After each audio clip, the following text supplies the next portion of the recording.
Hello, friends, and welcome to the Exams Made Simple. We are back again with the Hindu Complete Newspaper Analysis for 18th of April 2024. 18 अप्रैल का Hindu analysis जिसमें कि पूरी important चीज़ें cover रहेंगी आपकी, और इससे ज़्यादा आपको पढ़ने की ज़रूरत नहीं है ना। तो प्लीज़ उसके बाद टाइम वेस्ट मत करिएगा। जो भी 15 से 20 मिनट या 25 मिनट या हो सकता है 30 मिनट तक जाए वीडियो, लेकिन उससे ज़्यादा आपको और इन्वेस्ट करने की ज़रूरत नहीं है, इतना सफिशियंट रहेगा, ठीक है ना। That is my personal guarantee. और अच्छी बात, मैंने आपको कल पोस्ट करके बताया था कि 3 students have been selected from मतलब जिनके साथ हम टेम्स फैमिली के हैं। So that is a big achievement for us as well and for them also. तो उसका एक लाइव सेशन मैं रखने वाला हूँ, एक स्टूडेंट्स के साथ डिफरेंटली अलग अलग टाइम पे रखेंगे। तो आज या कल तक मैं टेलीग्राम चैनल में उसका लिंक डाल दूंगा। तो या तो गूगल मीट में लाइव होगा तो आप उसमें ज्वाइन कर सकते हैं, या यूट्यूब लाइव होगा अगर, तो फिर उसमें आप देख सकते हैं, ठीक है ना। तो वॉच दैट ऑल्सो, क्योंकि वो 2024 के प्रीलिम्स के हिसाब से बनेगा। ऐसा कोई नहीं, उनकी जर्नी हम नहीं जानेंगे, हम जानेंगे कि किस तरीके से 2024 का प्रीलिम्स आने वाला है, चूंकि उसको अप्रोच कैसे करना है। तो please do like the video, do share it among your friends as well. इन वीडियो जो हमारा एनालिसिस उसको भी आप लाइक किया करिए। स्टार्ट करते हैं सबसे पहले आज के सवालों के साथ। The first question is which of the following statements about Antarctic circumpolar current, Antarctic circumpolar current is correct. Statement 1 कह रहा है it is the largest wind driven current on earth. दूसरा कह रहा है it is the only current that goes all the way around the planet. तीसरा कह रहा है it is driven by strong westerly winds. And D कह रहा है all the above statements are correct. तो ऑप्शन स्टेटमेंट आपने देख लिए। क्वेश्चन है एंटार्क्टिक सरकमपोलर करंट के रिगार्डिंग। ये 4 स्टेटमेंट्स हैं, 3 स्टेटमेंट्स हैं, चौथा है all of the following are correct. The correct answer for this is very easy, all of the following are correct, ठीक है ना। तो एक बार फिर से इसके बारे में पढ़ लीजिएगा और इसका मैप देख लीजिएगा। क्वेश्चन नंबर 2 पे आते हैं। Consider the following statements. अब 2 यहाँ पे स्टेटमेंट्स दिए हैं, 3 स्टेटमेंट्स। पहला स्टेटमेंट कह रहा है the bacillus Calmette Guerin vaccine remains the only licensed vaccine against tuberculosis. दूसरा कह रहा है national tuberculosis elimination programme has developed a national strategic plan to eliminate tuberculosis in India by 2025। And तीसरा कह रहा है the newer drugs bedaquiline and delamanid are used for the treatment of drug resistant TB. तो ये 3 statements BCG यानी bacillus Calmette Guerin और TB के बारे में है। तो आपको बताना है कि how many statements are correct, कितने स्टेटमेंट्स करेक्ट हैं इसमें। तो it is again easy question, पढ़ाया हुआ क्वेश्चन है मेरा, आप लोग आंसर कर पाएंगे। The correct answer is all 3, तीनों ही करेक्ट है ना। तो ऑल 3 आर करेक्ट। तो how many statements, 3 are correct. Question number 3 आपके लिए है, आप आंसर करिएगा। नहीं आता गूगल करके करिएगा, बट करिएगा जरूर, है ना।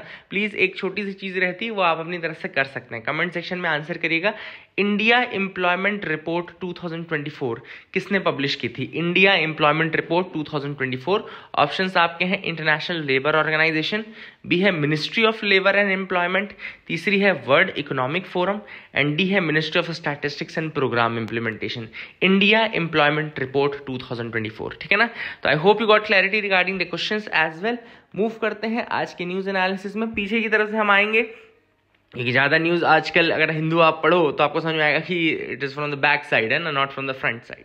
तो पहली जो न्यूज़ हम डिस्कस करेंगे वो है indigenous resistance hits Brazil firms plan to drill for oil off country's coast. तो यहाँ पर एक्चुअली क्या था, बहुत इंपॉर्टेंट न्यूज़ नहीं है, बट थोड़ा सा जो वहाँ पे हो रहा है मैं बता दूं। ब्राज़ील में जो स्टेट रन एनर्जी फर्म है, स्टेट रन एनर्जी फर्म, जैसे हमारे यहाँ PSU IOCL होगा ना, वैसा वहाँ का जो स्टेट रन एनर्जी फर्म है उसका नाम है पेट्रोब्रास, ठीक है ना, पेट्रोब्रास। वहाँ पे दिक्कत क्या हो गई है कि वहाँ पे इंडिजिनस जो ग्रुप्स हैं उन्होंने उनको ड्रिलिंग और एक्सप्लोरेशन का जो प्रोजेक्ट था उसको भी हॉल्ट कर दिया है ना। तो वो कहाँ पे हॉल्ट किया है? तो that was offshore in the Foz do Amazonas area, Foz do Amazonas area, वहाँ पर ये कर रहे थे। लेकिन इन जो इंडिजिनस लोकल ग्रुप्स थे वहाँ के, they are very sensitive for the coastal biome there, and वहाँ पे उन्होंने मना कर दिया। दिक्कत की बात यह कि इसी के बॉर्डर में जो गयाना वाला रीजन है वहाँ पे एक्सकॉन नाम की कंपनी है, वो ऑलरेडी वहाँ पे एक्सप्लोरेशन कर रही है। तो just in the border side वहाँ पे हो रहा है, बट ब्राज़ील में ऐसा नहीं करने दे रहे हैं। तो that was one thing, that is not a very important news, के लिए मैं इसको इंक्लूड भी नहीं किया है, वेबसाइट में भी इसको आप नहीं पाएंगे, लेकिन यहाँ पे आप एनालिसिस देख रहे हैं चूंकि, तो मैं यहाँ पे बता रहा हूँ आपको। अब दूसरी जो इंपॉर्टेंट न्यूज़ है वो है what is the correlation between price of gold and US dollar. अब यहाँ पे 2 बहुत इंपॉर्टेंट रिलेशनशिप्स यहाँ पे आएंगे, तो let me tell you that once. Okay, so let me start the internet and then we'll be able to reach the website. ठीक है,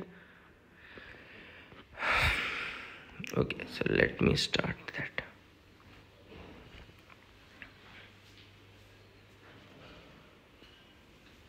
ठीक है, तो यहाँ पे अगर हम स्टार्ट करते हैं, ठीक है, we are this page current affairs. आप टेम्स आईएएस पे आके नोट्स भी पूरी पढ़ सकते हैं। तो जैसा कि मैंने आपको बताया कि can come to Thames IAS any time and read the analysis, read the newspaper, है ना। तो यहाँ पे आप देख सकते हैं।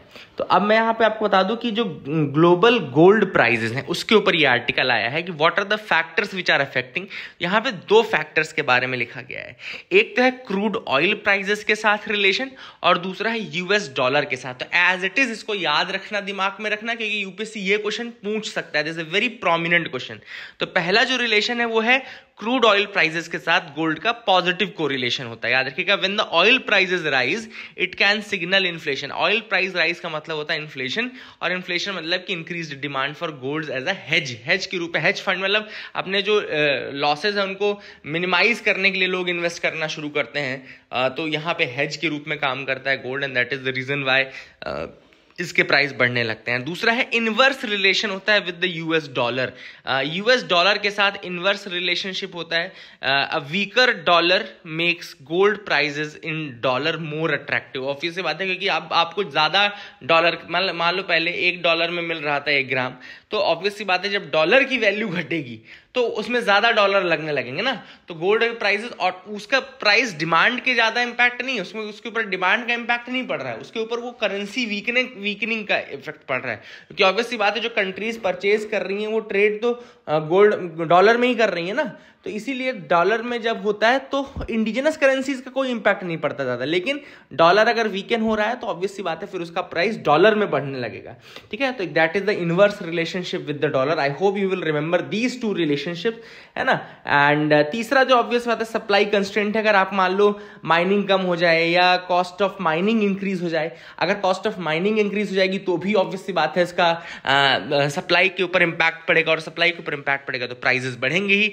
एंड जो डिमांड होता है वो कहाँ कहाँ होती है, तो सेंट्रल बैंक्स भी इसको खरीदते हैं गोल्ड को, because they store gold as a value. आपने SLR CLR पढ़ा होगा, तो SLR में जो होती है गोल्ड के रूप में भी स्टोर कर सकते हैं। तो that is again one thing. Investors जो होते हैं वो फिजिकल गोल्ड में इन्वेस्ट करते हैं आजकल, तो सॉवरेन गोल्ड बॉन्ड्स एंड ये सब भी आ चुका है।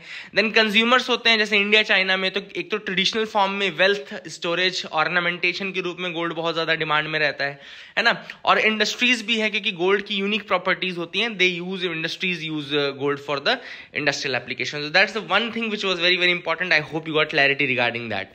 ठीक है, ये आर्टिकल अगला है carbon price fall deprives Europe's green funds of billions of euros. अब यहाँ पे यूरोपियन यूनियन में क्या हुआ है कि EU जो कार्बन का प्राइस है वो गिरा है। The price of the carbon has decreased in European union and this could impact the EU innovation fund. ठीक है ना। तो यहाँ पे इस आर्टिकल में ये बताया गया है कि EU में जो कार्बन का प्राइस घटा है वो EU इनोवेशन फंड से कैसे उसको इम्पैक्ट कर सकता है, ये देखना है यहाँ पे। ठीक है ना। तो आप देखो, ये इनोवेशन फंड जो था, EU इनोवेशन फंड, इसको स्टैब्लिश किया गया था EU emission trading system EU ETS के द्वारा, and it is the main funding mechanism for low carbon technologies. ठीक है ना, जो नई लो कार्बन टेक्नोलॉजीज हैं उनके लिए इसमें फंड दिया जाता है। And these technologies are very critical for EU's ambition of climate change को रोकने के लिए, क्योंकि EU ऑब्वियसली बात है शिफ्ट करना चाहता है कार्बन से नॉन कार्बन टेक्नोलॉजीज के लिए, और इसी के लिए ये EU एमिशन ट्रेडिंग सिस्टम जो है उसने स्टार्ट किया था, ये इनोवेशन फंड। बट नाउ जो ये प्राइजेज हैं कार्बन के वो डिक्रीज होती जा रही हैं। अब वो डिक्रीज होंगी तो ऑब्वियसली बात है लोग उसकी डिमांड ज्यादा करने लगेंगे, एंड जब कार्बन के प्राइस घटेंगे तो लोग उधर भी तो शिफ्ट होंगे ना, कुछ लोग तो शिफ्ट होंगे। तो that is what has been a major differentiation this time, है ना। इसके अलावा कुछ टेक्नोलॉजीज के बारे में भी इस आर्टिकल में मेंशन था, जैसे carbon capture, utilisation and storage technologies. तो इसमें क्या होता है कि कार्बन कैप्चर किया जाता है, CO2 कैप्चर किया जाता है from power plants and industrial facilities. इनके जो रिलीज है उसको रोका जाता है इस टेक्नोलॉजी के माध्यम से। Carbon capture, utilisation and storage, मतलब इसको स्टोर कर लिया या यूटिलाइज कर लिया, बट इसको रिलीज नहीं होने दिया। ठीक है ना। और कुछ एग्जाम्पल्स थे जो कि इनोवेशन फंड के प्रोजेक्ट के कारण हो पाए, तो वो एक तो हेलोसिम में कार्बन कैप्चर प्रोजेक्ट था, that was a success. Then low carbon methanol fuel production by German startup Ecodos, है ना, and high temperature industrial heat generator भी था। तो ये सब कुछ प्रोजेक्ट्स हैं जो यहाँ से हैं। आते हैं अगले टॉपिक की तरफ, देखते हैं और क्या इंपॉर्टेंट न्यूज आर्टिकल हैं जिसके बारे में हमको डिस्कस करना है। तो you can move ahead with me, आप बिल्कुल आगे बढ़ सकते हैं मेरे साथ। यहाँ पे है व्हाट इज भोजशाला कमाल मौला कॉम्प्लेक्स डिस्प्यूट। अब ये मध्य प्रदेश का एक बहुत ही पुराना डिस्प्यूट है, भोजशाला कमाल मौला मॉस्क डिस्प्यूट जो है। तभी recently archaeological survey of India को ऑर्डर किया गया था मध्य प्रदेश हाई कोर्ट के द्वारा 11 मार्च 2024 को कि आप सर्वे करिए, ठीक है ना। सुप्रीम कोर्ट ने हालांकि 1 अप्रैल 2024 को ये कहा कि आप साइट के कैरेक्टर, मतलब जो वहां पे जब भी आप सर्वे करेंगे तो साइट का कैरेक्टर चेंज नहीं करेंगे सर्वे के दौरान, ठीक है ना। एंड सुप्रीम कोर्ट ने कहा कि सर्वे के आउटकम के हिसाब से आप कोई चेंज नहीं करेंगे, वो हम करेंगे जो करना होगा, ठीक है। अब हिस्टोरिकल बैकग्राउंड अगर आपको बताऊं तो ये जो कॉम्प्लेक्स है Bhojshala complex, it has been a shared space for Hindus का वहां पे Vagh Devi temple and Muslims का वहां पे कमाल मौला मस्जिद मॉस्क है वहां पे, ठीक है ना। फॉर द पास्ट 20 ईयर्स ये शेयर्ड स्पेस के रूप में यूज किया जाता है। हिंदू वहां पे परफॉर्म करते हैं पूजा ट्यूसडे को, और मुस्लिम्स जो हैं they perform namaz on Fridays. तो इस तरीके से वहां पे सेपरेशन है। A Hindu Front for Justice, अभी रिसेंटली एक ऑर्गेनाइजेशन है रिसेंटली चैलेंज्ड दिस अरेंजमेंट, और इसमें उन्होंने ये कहा कि जो मॉस्क है that was built over a Hindu temple, ठीक है ना। And Muslims are asserting their mosque has existed for centuries and it is for the Sufi saint Kamaluddin Chishti, ठीक है ना। तो ये सारी चीजें इंपॉर्टेंट है यहाँ पे। प्रीवियस सर्वे जो था वो ब्रिटिश सर्वेयर 1822 जॉन मेलकम के द्वारा किया गया था। He mentioned the mosque, but he didn't mention the Bhojshala. Dispute शुरू हुआ 1902 में when a Hindu official found Sanskrit inscriptions which was leading claims of a demolished temple there, ठीक है ना। तो 1902 में एक हिंदू ऑफिशियल को संस्कृत इंस्क्रिप्शन मिला जिसमें ऐसा लिखा था कि डिमोलिश्ड टेम्पल एंड ऑल, ठीक है ना। तो लीगल चैलेंजेस किए गए एंड 2002 में वहां पे वायलेंस भी इरप्ट हुआ था, लेकिन 2003 में फिर वहां पे इस तरीके से दोनों रिलीजन को इस सेपरेट डेज दिए गए for the worship and all, ठीक है ना। तो I hope you got clarity regarding the dispute, और आगे भी क्या होगा वो किसी को नहीं पता, लेकिन this is the dispute so far. And उम्मीद यही रहेगी कि लोग बिल्कुल किसी तरीके का वायलेंस ना करें, आस्था के नाम पे ये ना हो कि कोई एक रिलीजन के लोग दूसरे रिलीजन के साथ ऐसा करें। तो दैट शुड नॉट हैपन, है ना, because ultimately the thing that matters is the happiness and not this and that। तो अगला है topic why have the private investments dropped. Very good article. अब इस आर्टिकल में प्राइवेट इन्वेस्टमेंट्स के बारे में है कि इंडिया में क्या प्राइवेट इन्वेस्टमेंट्स का प्रॉब्लम है। इंडिया का प्राइवेट इन्वेस्टमेंट जो मेजर होता है वो GFCF के द्वारा मेजर होता है। GFCF मतलब कि growth in fixed capital assets. तो ये जो है ये डिक्लाइन होता जा रहा है सिंस 11-12 2011-12 से जो GFCF है यानी कि ये आपका ये ग्रोथ इन फिक्स्ड कैपिटल जो है वो डिक्रीज होता जा रहा है, और इस कारण से जो ऑथर है उसका कहना है कि इकोनॉमिक ग्रोथ नहीं हो पा रही है। द गवर्नमेंट ये सोचता था कि बहुत बार आपने इकोनॉमिक सर्वे में पढ़ा होगा कि गवर्नमेंट ये चाहता है कि प्राइवेट इन्वेस्टमेंट बढ़े, बट प्राइवेट इन्वेस्टमेंट है कि बढ़ने का नाम नहीं ले रहा है। अब GFCF क्या होता है, तो ग्रोथ इन फिक्स्ड कैपिटल मतलब कि जैसे आपकी बिल्डिंग हो गई, आपकी मशीनरी हो गई, ये सारी चीजें जब आप ज्यादा इन्वेस्ट करते हो तो ऑब्वियसली आप मशीन कब खरीदते हो, जब आप इन्वेस्ट करते हो। तो ये कहां से होता है, प्राइवेट इन्वेस्टमेंट के द्वारा ही तो होता है, मतलब पब्लिक के द्वारा भी हो सकता है, ये गवर्नमेंट के द्वारा भी होता है, लेकिन प्राइवेट के द्वारा भी होता है, ठीक है ना। अगर हाई प्राइवेट GFCF है तो इसका मतलब है कि प्राइवेट सेक्टर ज्यादा इन्वेस्ट करना चाहता है। तो एक जो ये इंपॉर्टेंट चीज है कि अगर GFCF हाई है तो इसका मतलब है कि प्राइवेट सेक्टर के अंदर विलिंगनेस है टू इन्वेस्ट, है ना। एंड फिक्स्ड कैपिटल अलाउ करती है वर्कर्स को to produce more goods and services boosting the living standards. तो फिक्स्ड कैपिटल अलाउ करती है वर्कर्स को कि वो प्रोड्यूस करें more goods and services boosting living standards. Developed economies have more fixed capital per capita than developing economies. तो developed economies जो होती है वहां पे यही रीजन होता है कि वहां पे जो ग्रोथ इन फिक्स्ड कैपिटल होती है वो ज्यादा होती है, ठीक है ना। प्राइवेट इन्वेस्टमेंट इंडिया में अगर हम देखें तो ये बढ़ा था पहले 1980s अर्ली 1990s में बढ़ा था।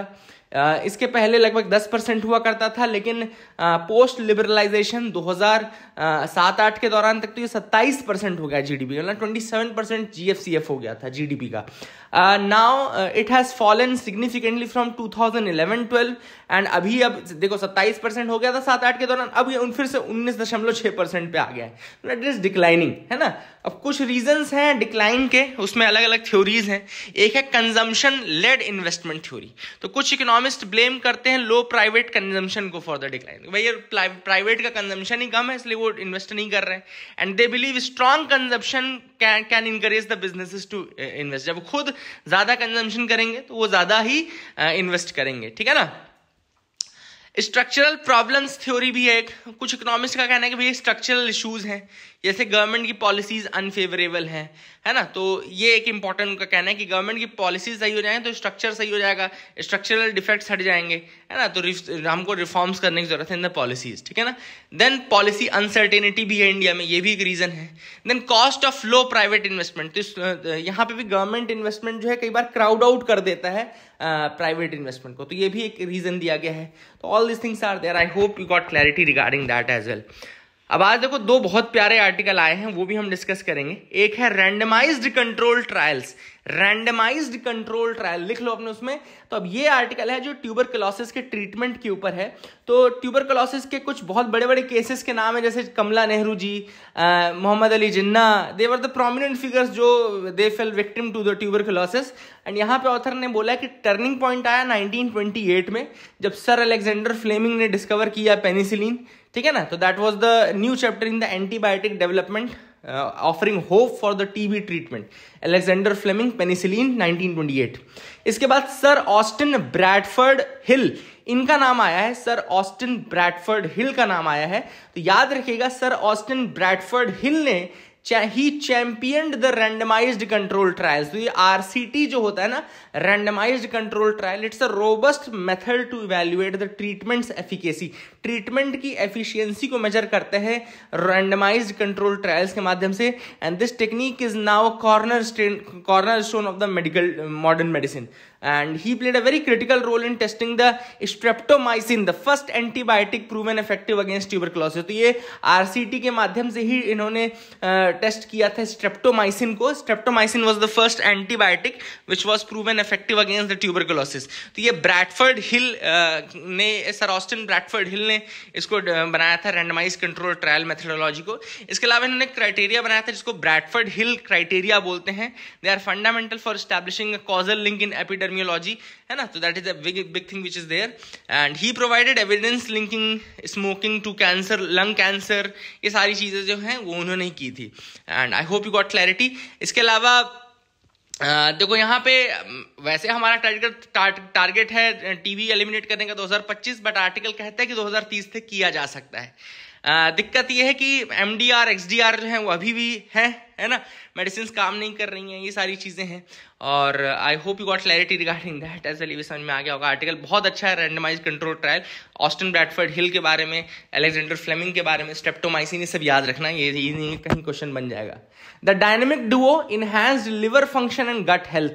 अब ये आर्टिकल जो है ये लिवर और गट के बारे में है. द लिवर गट कनेक्शन, इसको मैंने नाम दिया द लिवर गट कनेक्शन.